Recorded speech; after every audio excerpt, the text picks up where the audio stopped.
I hear they're actually making progress with the peace talks. That Princess Alicia is a godsend. She sure is. If only a certain layabout would follow her example. My doggy's happy too. She hates war. You and me both, puppy. You and me both. Hey, bud. You up for a drink? Anything to get out of this armor.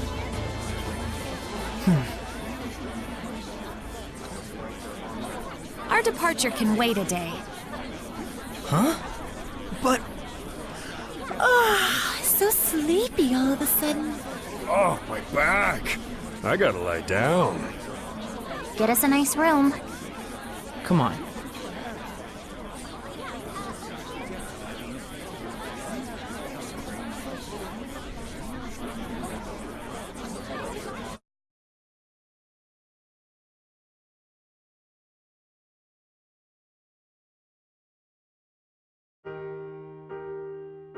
Thanks, Lila, for hanging out with me.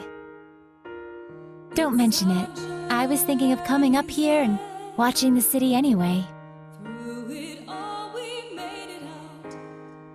So this is where Soray's guidance has led us. Indeed. I'm sure he is doing much the same, watching them and thinking about how far we've come. Edna and Zavid too. After our long journey with the shepherd, I imagine they're using this time to reflect on their past and, perhaps, their future. Kinda like us, huh?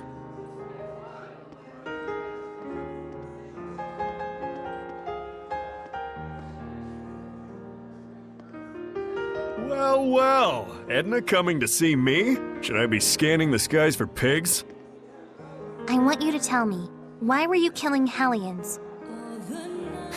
Where'd this come from? And why now? Is it to save them? Did you make up your mind that it's something you have to do in order to save them, like Soray did? Oh, I get it. You still haven't quite wrapped your head around the idea of death as a form of salvation. And so every time you put it into words, it's been to convince yourself.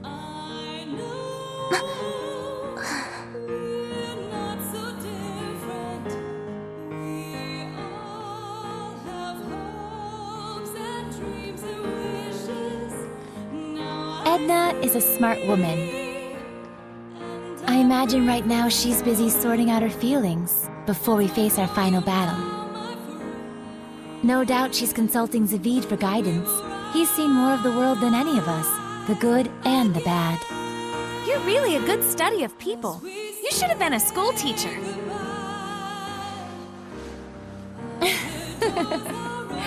Oh, but Rose, you had something you wanted to ask me, didn't you?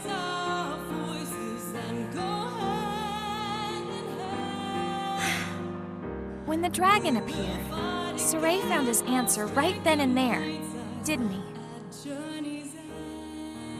It was that he didn't want that battlefield to see any further killing or bloodshed. Yes, and then he immediately took the actions he deemed necessary in order to achieve that. Time flows differently for people with a vision, or so it seems to the rest of us sometimes. He's incredible. Wow, look at all those stars. Yeah. I forget who said it, that there are as many emotions as stars in the sky. I can totally see that. A metaphor for how each emotion sparkles in its own way, huh? Must have been a romantic who came up with that one. But you can also sense his insecurities about that, can't you, Rose?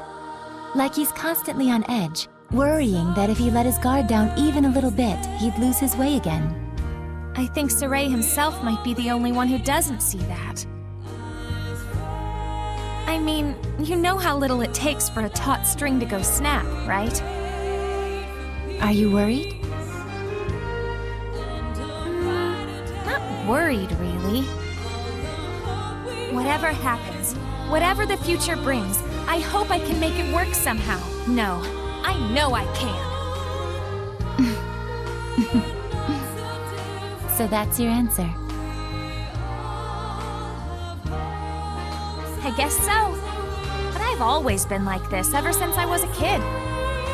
I'm starting to understand why you don't generate any malevolence. So I want everyone not to worry and to just go do what they need to do. Pow! But I don't mean like, see ya, have fun, I'll be over here. I promise I'm with the rest of you guys for the long haul. Don't you think it would be better to tell that to everyone, not just me? After all, I'm sure Edna and Zavid would take no small amount of inspiration from it. I don't know, it'd be weird to walk up to them and be like, I am here, we are friends. Probably true. Sheesh, you women folks sure are complicated. But then, that's part of the appeal. Are you just stupid? Yep, big old stupid head. The type who can't do anything but believe in the one way he's found to get stuff done. What makes you believe in it?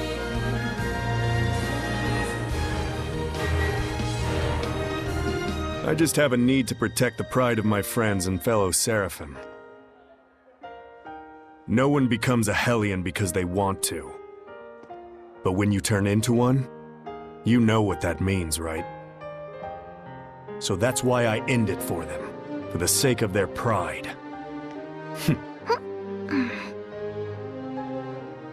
And you think that saves them? Who knows? That's something they get to ponder after death, in their own personal afterlife. How gallant of you. So that must be what makes you so... Attractive? Ow!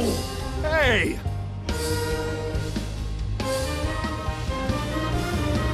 Knock it off! Don't you all have one more thing you need to brace yourselves for? It'll depend on what Saray does with Mautelis after we take down Heldoff. But you know what? That's all right. I'm prepared. No matter what he decides, I'm willing to accept it.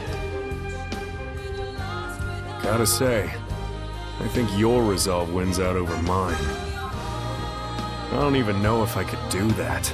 Just look on silently while one of our own suffers in agony. Well, I wouldn't worry too much about that. We're all in this together till the very end. So, if Zavid's quivering in fear, you'll be there to give him a gentle hug, right? Gross.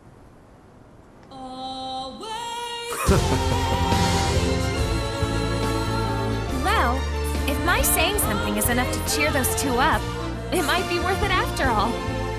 It's enough to have someone to lend you a kind word. After all, that's what friends and comrades are for. But Rose, if you don't mind, may I ask what prompted you to bring all this up? I just kind of thought you and I might have sort of been thinking about stuff along the same lines. I just wanted to tell you, you don't have to carry it all by yourself. Huh? What? Did I say something funny?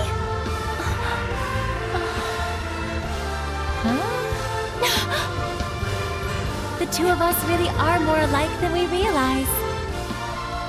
We commit to things. We decide on what role we're gonna play, without really consulting with anyone else.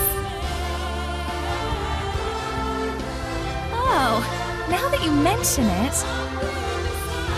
So that's why I felt like we might be sharing the same thoughts. We're the same, independent women.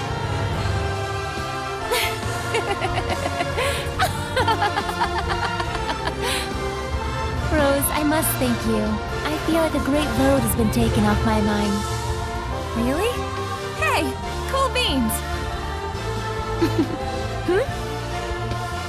I'm profoundly grateful to whatever twist of fate brought us together. You really are a drama queen, Lila. Aw, Rose! All right, come on. We got some friends to go cheer up.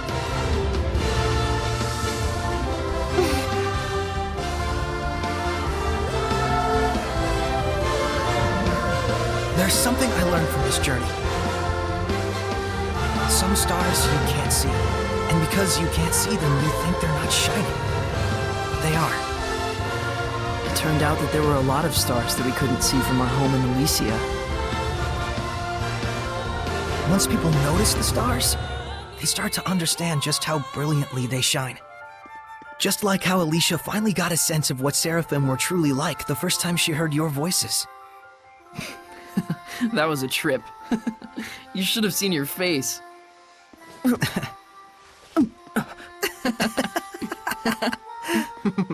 I was really excited back then. It gave me hope that one day other humans might be able to talk to the Seraphim. But even then, you had to cut off your senses and hold your...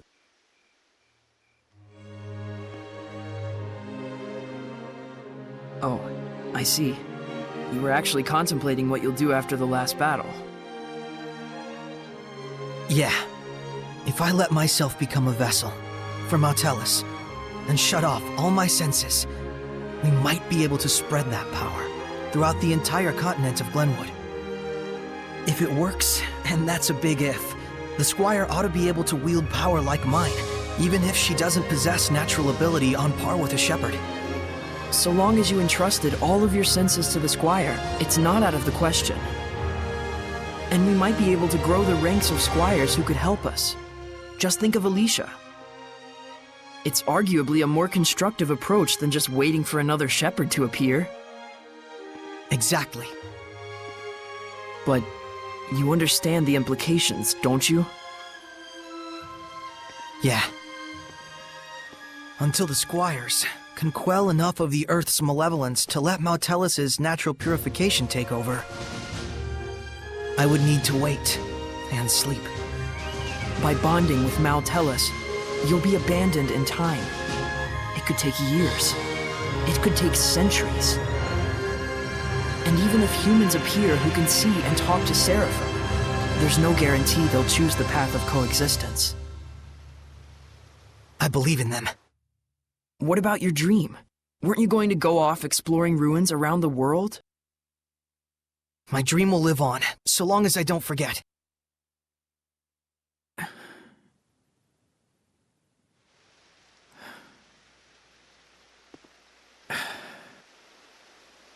Very well. Thank you, Mikleo. It's our job. You're like prototypically stupid. It's not so much that guys are stupid. It's just that the ladies are too smart. What's that, your philosophy? Looks like the gang's all here. I suppose you were all listening to us then? Yes. I may not be Edna, but you really are... Totally stupid.